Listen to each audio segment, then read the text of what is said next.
ভয় তো লাগে, আগুন তো দেয় না, শুনছি আগুন লাগছে কোনটা। আমরা যে পরিস্থিতি আমরা ভয়ে ভয়ে গাড়ি চালাইতে আছি। একজন হিসাবে তো আমাকে রোডে গাড়ি চালানো উচিত না। আমরা যদি জানলে তো হলে কই বলতেই পারতাম, আমরা তো জানি না, আমরা তো নিরাপদ, আমাকে তো কেউ নিরাপত্তা দিতে আসছে না। আমাকে আমাকে কই পুলিশ কই কাজ করতে আছে। এই যে রাস্তায় এই তো মোড়ে আপনার দেখা যায় কিছু কিছু মোড়ে তো পুলিশ নেই, অন্তর উঠটা যে আগুন দিয়ে নেমে গেল, আমরা তো খেয়াল করি না। আমরা পিছনে কি দেখা যায় যে এটা একটা পাউডার জাতীয়।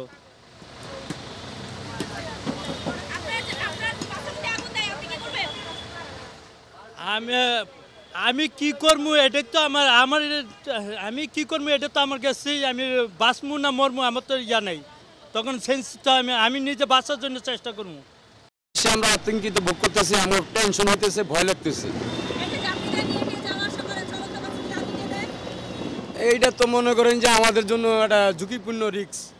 আপনারা এই ফুলবাড়ি টার্মিনালে রাখি গাড়িতে ঘুমাইতে হয়, সার্ভিস গাড়ি তো মনে করেন গাড়িতে ঘুমানো হয়। এটা তো নির্ধারিত কোনো স্টান নাই যে গাড়ি গ্যারেজ রাইকে আমরা বাসায় চলে যাবো, ওরকম কোনো নির্ধারিত স্টান নাই।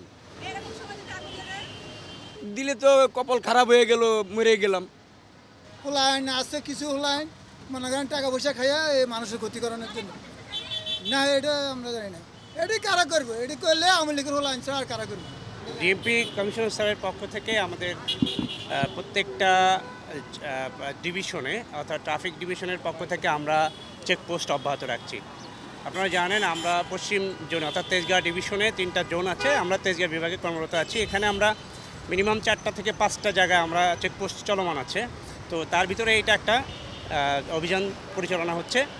তো এখানে আপনারা দেখতে পাচ্ছেন, এখানে আমরা প্রত্যেকটা মোটর সাইকেল আমরা কিন্তু আমাদের চেকপোস্টের আওতায় নিয়ে আসার চেষ্টা করছি।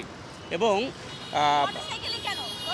কারণ হ্যাঁ কারেক্ট, আপনারা জানেন যে মোটরসাইকেল হচ্ছে দ্রুতগতির যানবাহন, যে কোনো জায়গা থেকে হয়তো কোনো একটা ক্রাইম করে দ্রুত যেতে পারে। সেই জন্য আমরা মোটরসাইকেলের উপর আমরা প্রাধান্য দিচ্ছি। সো আপনার গতকালকের অবজারভেশনটা দেখছেন, বিভিন্ন জায়গায় ককটেল ফুটছে।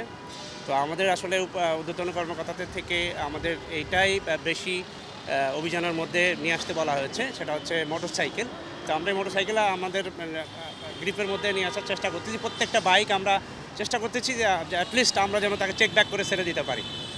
তো আর সেই সাথে আমরা আমাদের যে আরেকটা লক্ষ্য সেটা হলো যে কাগজপত্র বা অন্যান্য যে ইনডিরেক্ট যেগুলো ট্রাফিক ভায়োলেশন, সেই ক্ষেত্রে আমরা তৎপর আছি। এই জিনিসগুলো আমরা দেখতেছি এখানে।